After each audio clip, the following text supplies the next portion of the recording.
Au cœur de l'état du Pará, sur ces terres rongées par les pâturages, c'est une course contre la montre dans laquelle se lance l'IBAMA, la police de l'environnement. Leur mission ? Contrôler les dernières déforestations illégales, certaines commises il y a quelques mois à peine, d'autres plus anciennes, mais tout aussi inquiétantes. Ça date de 2019. On se dépêche de mettre la zone sous embargo pour ne pas courir le risque de la prescription punitive. C'est-à-dire qu'après 5 ans sans contrôle, le demandeur est exempt de responsabilité. Il ne peut plus être puni. Autrement dit, si aucune mesure n'est prise au bout de 5 ans, alors le terrain pourrait être revendiqué légalement. Une faiblesse de la loi sur laquelle ont compté de nombreux éleveurs de Pacajá ces dernières années.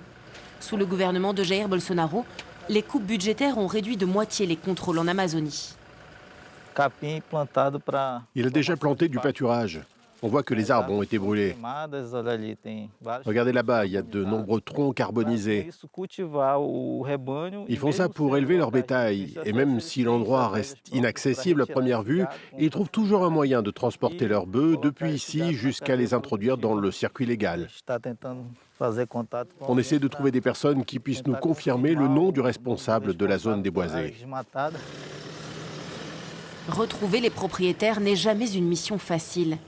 Dans cette région recouverte de forêts il y a quelques années encore, ces nouveaux colons ne sont pas très coopératifs.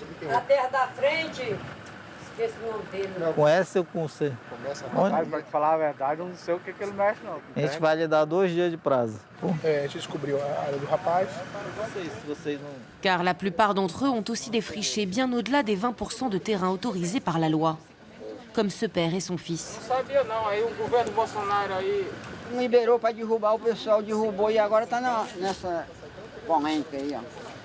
L'amende peut aller jusqu'à 1 300 € par hectare brûlé.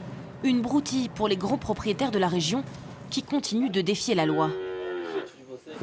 Notre système satellite a détecté une zone déforestée illégalement de 1000 hectares. Une partie de cette zone, environ 600 hectares, avait déjà été placée sous embargo par des collègues à nous lors d'une action précédente. Il y a quelques mois à peine, l'IBAMA avait déjà saisi 3000 têtes de bétail illégales dans cette même région.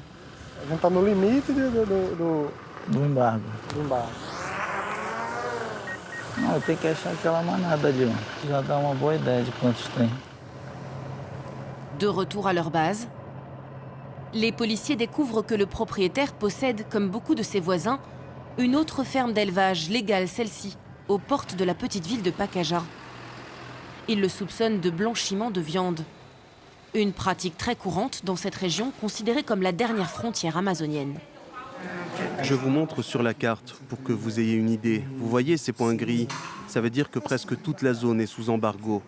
Il peut revendre à un grand abattoir qui va fermer les yeux ou il va réussir à obtenir les documents officiels de transport de son bétail en disant qu'il a été élevé à un autre endroit, dans sa ferme officielle.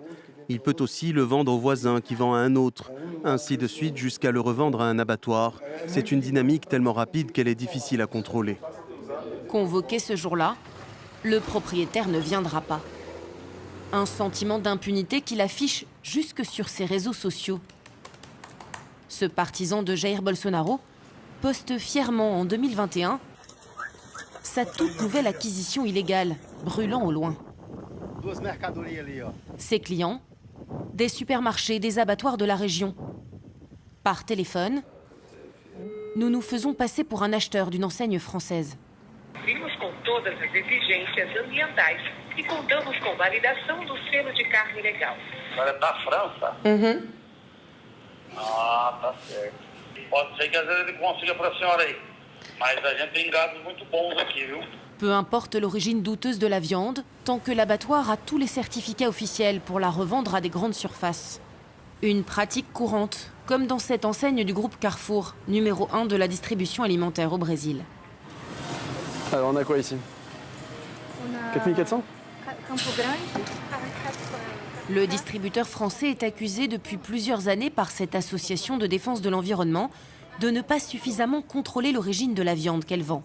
C'est cette application qui s'appelle Do Pasto au Prato. du pâturage au plat. On est en capacité en fait, de venir remplir une base de données où on va pouvoir suivre l'origine de la viande. En rentrant le numéro de l'abattoir, le consommateur peut découvrir avec plus de précision la région où l'animal a été élevé. Celui-là, qu'est-ce qu'il a de particulier? Il est produit au cœur de l'Amazonie, dans l'état de Pará. Et là, il a la pire classification qu'on peut avoir, considéré dans une zone de très élevé risque de déforestation. Selon leur dernière enquête, ce géant de l'abattage autorisé exporté en Europe serait particulièrement en cause. Le groupe Carrefour qui d'un côté fait état d'engagement écologique et dit qu'il agit contre la déforestation, s'il veut vraiment agir, il faut qu'il arrête de travailler avec ce type d'acteurs et surtout qu'il fasse la traçabilité jusqu'à la zone de déforestation. Depuis la sortie de leur rapport accablant, Auchan France ou encore Lidl Pays-Bas ont pris une mesure radicale, ne plus acheter de viande d'Amérique du Sud. Les groupes Carrefour et Casino, eux, ont simplement répondu qu'ils s'engageaient à renforcer la surveillance dans les pays où ils opèrent.